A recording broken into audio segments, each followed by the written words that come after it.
ঠিকই দেখতে পাচ্ছ, আমার পিছনে রয়েছে হাওড়া ব্রিজ। এবার তোমরা ভাবছো তো যে আমার এই পিছনের সুন্দর দৃশ্যটা কোথায় রয়েছে?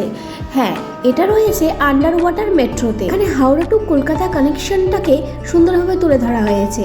রয়েছে হাওড়া ব্রিজ আর দেখানো হয়েছে আন্ডার ওয়াটার মেট্রোটা। জল থেকে প্রায় 13 কিলোমিটার নিচে রয়েছে এই আন্ডার ওয়াটার মেট্রো। আজকে আমরা যাচ্ছি কোথায় বলো তো? আজকে আমরা যাচ্ছি অরুণদার দোকানে। ইয়েস, ইউটিউবে ভাইরাল হওয়া সেই অরুণদার দোকানের খিচুড়ি আর বেগুন সুন্দরী খাওয়ার জন্যই আমরা বেরিয়ে পড়েছি।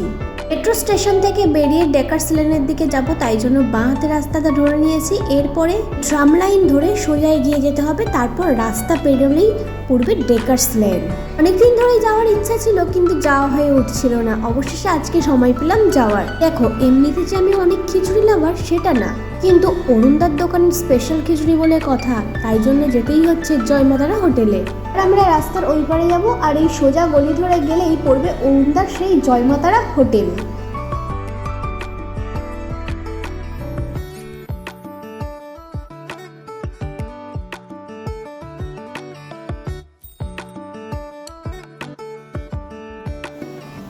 বলতে বলতে পৌঁছে গিয়েছি অরুণদার হোটেলে, কিন্তু এত বেলা হয়ে গিয়েছে সেখানে কিছু খাবার পাবো বলে মনে হচ্ছে না।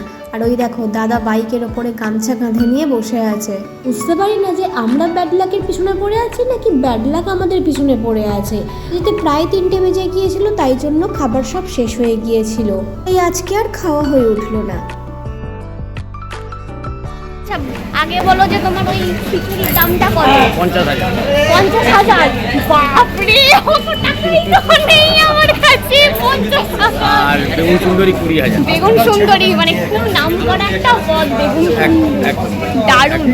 অবশ্যই একদিন তাড়াতাড়ি আসবো, এসব খাওয়ার খুব ইচ্ছা আছে। করে আসবেন, তখন সব কিছু পাবেন। একটু তাড়াতাড়ি আসার চেষ্টা করুন। একদম ভালো থাকবেন, ঠিক আছে, আপনি খুব ভালো থাকবেন আর আপনার সঙ্গে আলাপ করে খুব ভালো লাগবে। ঠিক আছে? ধন্যবাদ। মায়ের কৃপা, সবই মায়ের। আজকে খাওয়া হয়নি বলে শুধু শুধু তো ফিরে আসা যায় না, তাই জন্য অরুণদার সঙ্গে একটু কথা বলে গল্প করে তারপরে বাড়ি ফিরছি। আর ওই যে বললাম ব্যাড লাক আমাদের পিছন ছাড়ে না, ওই জন্য অটোতেও এত লাইন পড়েছে যে নাজেহাল অবস্থা হচ্ছে আমাদের দুজনের। রাতে বাড়ি গিয়ে আর রান্না করা যাবে না, বা আমি করব না, সেই জন্যই নিয়ে নেওয়া হয়েছিল 2টো ফুলুরি আর কিছু সবজি কেনা হয়েছিল।